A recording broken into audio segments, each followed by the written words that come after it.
Hi, this is Ed Spurliers. I hope you enjoy this latest episode of Random Trek. Thank you very much. Yeah? Good morning, good afternoon, and welcome to an animated episode of Random Trek. I am your cell-shaded captain, Christopher Ingle, joined as always by my first officer, a man who has embraced 4D animation, whatever that is, Commander Brennan, the Mystical Mar. Brennan, how we doing? I'm doing well. Me too. This week we have three animated episodes taking a look, of course, at original series animated. Then we have Star Trek Lower Decks, finishing off with the family-friendly Star Trek Prodigy. Let's start with our first episode here for TOS animated, season 2, episode 4, Albatross. Brennan, I have never been more confused by a title. How about you? It doesn't really make sense to me. I have researched this and I still don't get it. So an albatross is a bird. I learned that. Thank you very much, Disney. The Rescuers movies. There Yes. are albatrosses in those. Yes. I'm like, oh, I know what an albatross is. I have no idea why they call it this at all. There's got to be a historical reason. I don't know. Anyone in the comments could let us know in the future, but we'll go ahead and get into talking about this rather strange episode that we have. 1 second here. Okay.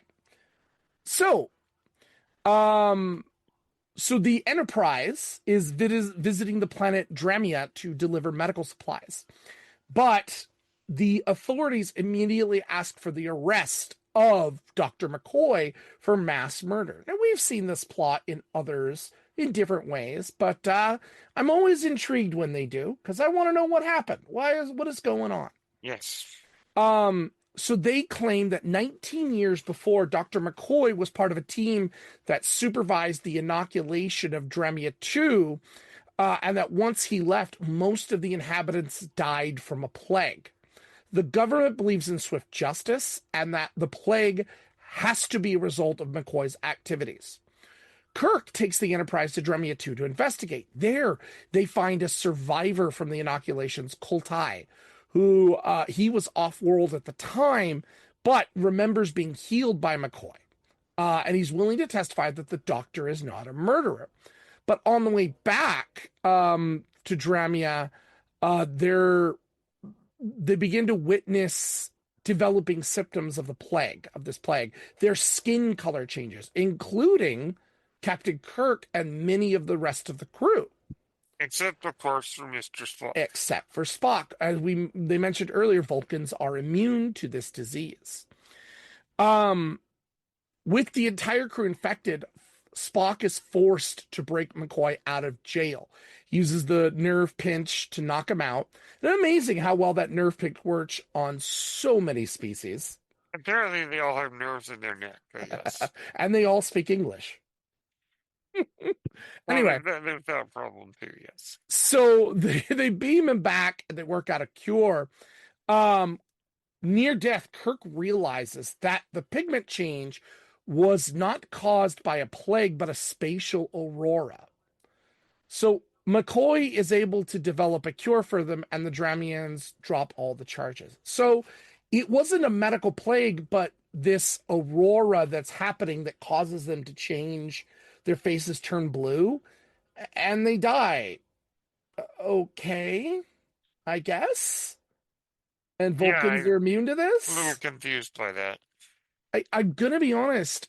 I had no clue truly what was going on. I mean, and I'll be honest, the idea of the aurora, halfway through the episode, I figured out what was going on.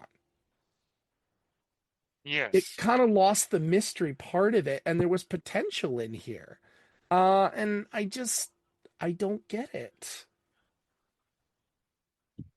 Yeah, it doesn't really seem to make sense to me, yes. It really doesn't. There is a significant event in this, though. This is the last appearance of Christine Chapel until the motion picture 5 years later. Oh, interesting. Okay. Mm-hmm.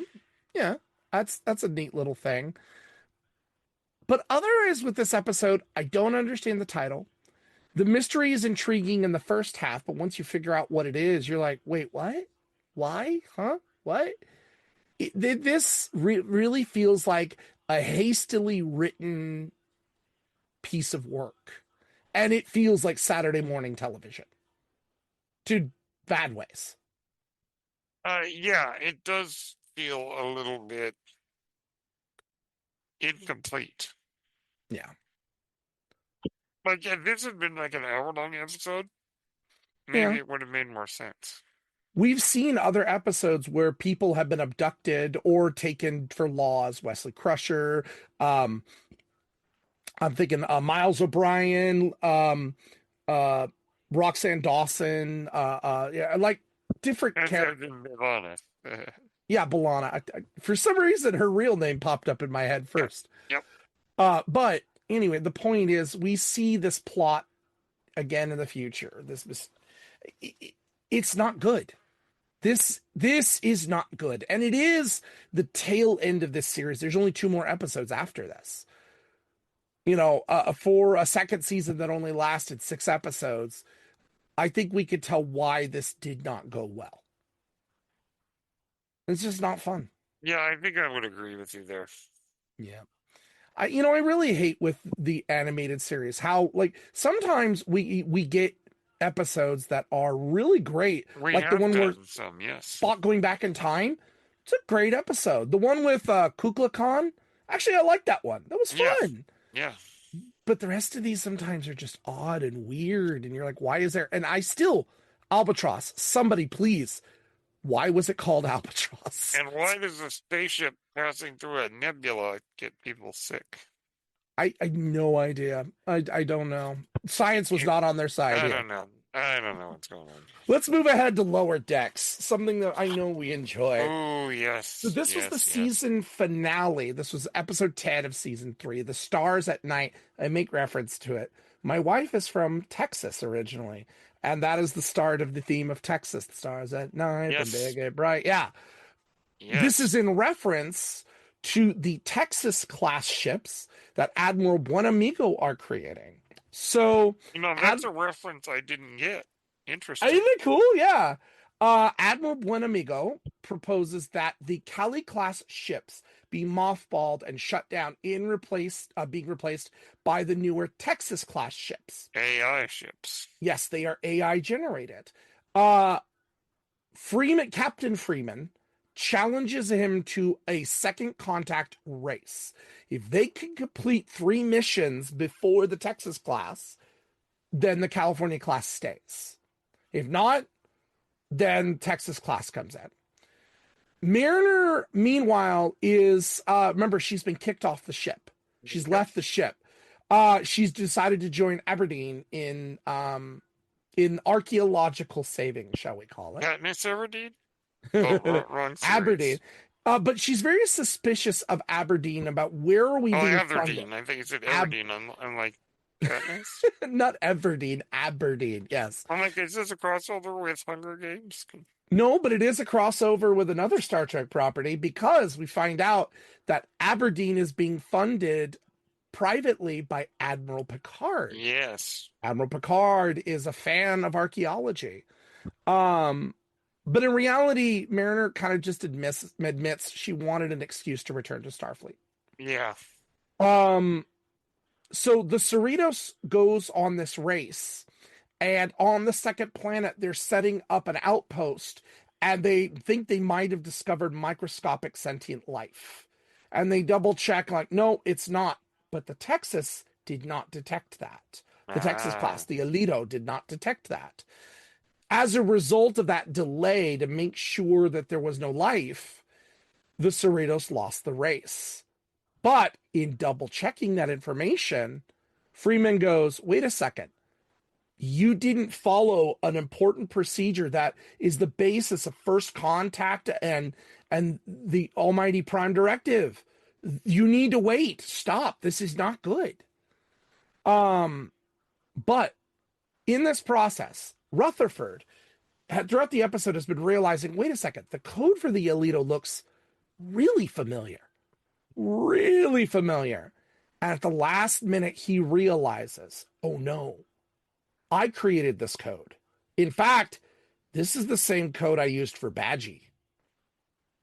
It's been changed a little bit, but Dun dun dun. not good. Admiral Buenamigo activates the other Texas ships and they go sentient. Oh And boy. they start wanting to destroy the starbase. Buenamigo is killed, and now the Cerritos is being attacked. And we find out that the reason why Rutherford is he has the AI implant in the first place is Buenamigo. Buenamigo caused the damage to Rutherford when Rutherford was working as an engineer and designer of ships. Mm-hmm. So Mariner sees this as a news report, and she devises a plan to go save the starbase and the Cerritos. The Cerritos warps away to draw the fire away, but they're being heavily beat. All of a sudden, a ship comes in, and it's a Cali class ship, and then another, and another, and another, as the entire Cali class fleet come in and stop the Alito from causing damage. But okay, I forgot to mention my favorite part. In order to stop two of the ships by itself, the the ship finally release the Cerritos releases the warp core, Yes. much to Shax's happiness. Yes. I have to mention that. So they blow up two of them, but not the third. But they successfully win. Freeman apologizes to Mariner. Mariner rejoins the crew, and T'Lyn is introduced. Yes. We like Not T'Lyn. introduced. We already saw her in the Lower Decks episode of Lower Decks. Apparently being quote unquote too emotional. She's too emotional. However, at the last minute, somebody finds Rutherford's implant that it was corrupted by the AI of Badgie. That comes in later, and I think we did review that episode. Yeah. A few Badgies more or something where they all split. Badgie Anyway, is pure evil. it is pure evil. What do you think of this one? Well, the fact that there is a USS San Jose Anna Merced. makes me very happy. Both the cities that both of us are nearest and in happen to also be ships, which I And love. that makes me so happy. Mm-hmm. No, it's great. It's so much fun. All the Cali class ships are named after U.S. cities. All the shuttles are named after state and national parks in California. The Sequoia, the Yosemite, yada yada yada yada. The Joshua Tree. I go on and on. Death Valley. I would not want to fly in the Death Valley. No. No. No, no, no. But yeah, this one is fun. There's a lot of good action. The comedy is not as heavy here, and it kind of lets it play out. I like in a season finale when you can have a little bit more action, and this does. And it has more stakes to it. It does, and it's a blast. This is so much fun. I've actually watched this one a couple times, but it's just because it's a fun episode. You know, haven't seen everybody save everybody, or all the Cali classes save each other, and getting to see everybody do what they do, and Shax's running through the ship like he's got a Olympic torch. Yes. Oh, it's so great. I enjoy this. Yeah, so no, much. this is a fun episode. It really is. Mm-hmm. You know, and lots of references. Buenamigo gets his just reward. He does, and we discover that smoking still exists in Starfleet. Ooh, yep. That's how we knew this was not going to go well for him. He was Captain Rios was always smoking too, so. Yeah, but he wasn't at Starfleet, and by the time he was, that cigar was not lit. That's Just true. saying. That's true. Oh, I like him. Anyway, yeah, this is a lot of fun. So many references. This was a great way to end the third season, and we get T'Lyn as part of the crew now. Yes, and we love T'Lyn. And T'Lyn is fabulous, a great addition. Really good episode to watch. Highly recommend. The entire run. There is not a bad episode of Lower Decks. Period. There really isn't. There are some that you're like, what is going on here? But none that I'm like, I don't want to watch this again. Like, no, yeah, I mean, like there's some that are in the tradition of like The Trouble with Tribbles or things like that. Mm-hmm. And every so often, you gotta have an episode like that. Yeah. definitely a recommendation. But then we move ahead to the family-friendly, yet don't be fooled by it, Star Trek Prodigy, Season 1, Yes. Episode 13, All the World's a Stage. Yeah, oh my This is gosh, this yes. is one of my favorites of all, period. I didn't think it was going to be. So the Protostar crew responds to a distress signal from an M-class planet. Um, Everyone goes except Murph. Murph's not feeling well. Um, they discover an alien race on the planet who call themselves the Enterprisians. And they look a little Starfleetish, little TOS Starfleetish. What we find out is that a mysterious disease is affecting these villagers and Dal, as a matter of fact. What happened was that many years ago on the original NCC 1701, Ensign Garavik crashed a Federation shuttlecraft from the Enterprise on this planet on accident. A Galileo class. A Galileo class, yes. And the people on this planet adapted what they learned from the records, very much like Galaxy Quest. Well, from the ensign before he died. Right, the ensign would tell these stories. Why the Enterprise didn't go after them, I don't remember. I'm sure there was a reason, but yeah. And so they adapt. So there's a Spock like, a Scotty like they're not quite the same, but they are. We're mostly And doing bad impressions. they do bad impressions, it feels like. However, they do a play, the Sacred Records, a play which actually reminds me of an episode in Avatar: The Last Airbender when Oh, they yes, recount. I know the one you're talking about. Yeah, Yes. they recount the entire series in a play. The This felt, Fire Island Players. yes, this felt a lot like that. And they tell them what's going on. Well, what we discover is that that very shuttle that crashed has been leaking plasma and is poisoning the environment. Yes. So the crew and the villagers work together to try to dispose of the shuttlecraft and seal the cave. Zero ends up devising a cure, but they need the protostar. And so what they do is they beam aboard some of the Enterprisians because they need people to operate the protostar. They need help. And what do you know? These people actually know how to do it. They do, because very smartly, the panels on the protostar can be overlaid with almost anything. And so they overlay them with controls from the original Enterprise. So they recognize how to control what they do, and they're able to fly the ship and save the day. It's really cool. And then in the end, we find Murph encased in a cocoon. Dun, dun, dun. Very Babylon 5-ish, if you know what I mean. Yes. Was that the end of season 1 or 2? I forget, but you know what I mean. Well, when we finally review Babylon 5, which will be coming soon, hopefully. We'll talk about that. But yeah, this was so much fun because this could have been a very goofy episode. It could have been, yes. But it turns out to be, these people know what they're doing. It's funny because it's comedic, but it's also very honest and heartfelt. Yeah, and it really is invoking the love for the original series. It's another situation where Starfleet accidentally breaks the Prime Directive. And the results of that. We have seen many times when a Federation ship is involved in something accidentally, unintentional, that breaks the Prime Directive. A piece of the action? I was thinking of Voyager and the time-shifted planet. Yes, that's right, yes. That was another one where they're affected. The Prime Directive applies. But you're right. And yet this one turned out well. It really turned out okay. They are not, and it's not like they have warp technology or anything major like that. They just live their lives according to the teachings of the Federation. It's really interesting how an accident like this could still be beneficial. And yet we had the plasma leak, which could have been horrible and dangerous. But this really a fun episode, but also, as you said at the top of the show,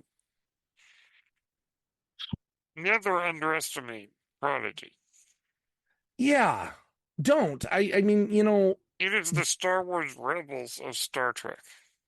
it's written way better than it had any right to be. Yeah, it's a kid show on Nickelodeon, but it's excellent. You know, and it once again is at risk of cancellation. And I encourage anyone, Mhm. please, please, please watch it on Netflix. Send in your letters. And the second season is some of the best Star Trek Yeah. ever. If we don't get another one, that's fine. I would like to see these 2 seasons preserved and saved and put on Paramount Plus with everything else. And that second season is some of the best Star Trek It, there is. it really is so much fun. It also very much like not just good Star Trek, good sci-fi. Reminded me a little of Doctor Who and a little bit of Land Yes. of the Lost and like some of these just classic things that I grew up with and that I watch now that I'm like, yeah, it's there, it's good. And of I mean, course, John Noble as the Diviner. yes, John Noble has a great arc in here, and Janeway returns, and Robert Picardo returns, and Robert Beltran returns, Yes. and save this series, please. Even if we don't get more, maybe we get it in comic book form, maybe it's some other way, but save this series, Yes. please do. Yes. All right. Well, next week is movie night here on the ship. We are going to be taking a look at the Christopher Nolan modern classic that will mess with your head over and over and over again. It's Inception. Yes. I like Inception very much so, but I've only watched it the once, so it'll be Favorite nice to have a films. rewatch. Yes. We are not It is one of 100%. my favorite films of all time. So, We are not 100% who our guest is going to be, but we're going to have a guest. yes. Just not 100% yet who that is, but we'll have someone join us for that. If not, it'll be my alter ego, Salty Brennan. Does your dad like it? Yes, he does, actually. Or maybe we'll get your mom on. We haven't had your mom on It's yet. not her kind of movie. Not her mom. Okay. I was like, we haven't had your mom on yet. Gotta get your mom in here. All right. Yes. But that being said, week after that is going to be Star Trek Picard, last one of this cycle. All right. So, Wheel of Morality, turn. Tell us the episode we should burn. It is Season 1, Episode 5, Stardust City Rag. Oh, This is that one, I think, where they go Oh, to the boy. casino planet, and Picard has that oh awful boy. eye patch and accent. This Well, is you not a said good it- episode of You the first said season. an, Seven's in the end of it. you said an episode we should burn, so, Although I like the ending. I do like the ending of the episode, but yeah, getting it's a there good is ending. off. Yes. Yeah. Ugh. But we do have 7, so I like it. This really gives us something fun to do. Brennan, where can the people find you? Well, you can find me on Blue Sky, Brendan Mart at bluesky.social. Mhm. Apple, Spotify, and YouTube at Page Turners They Were Not.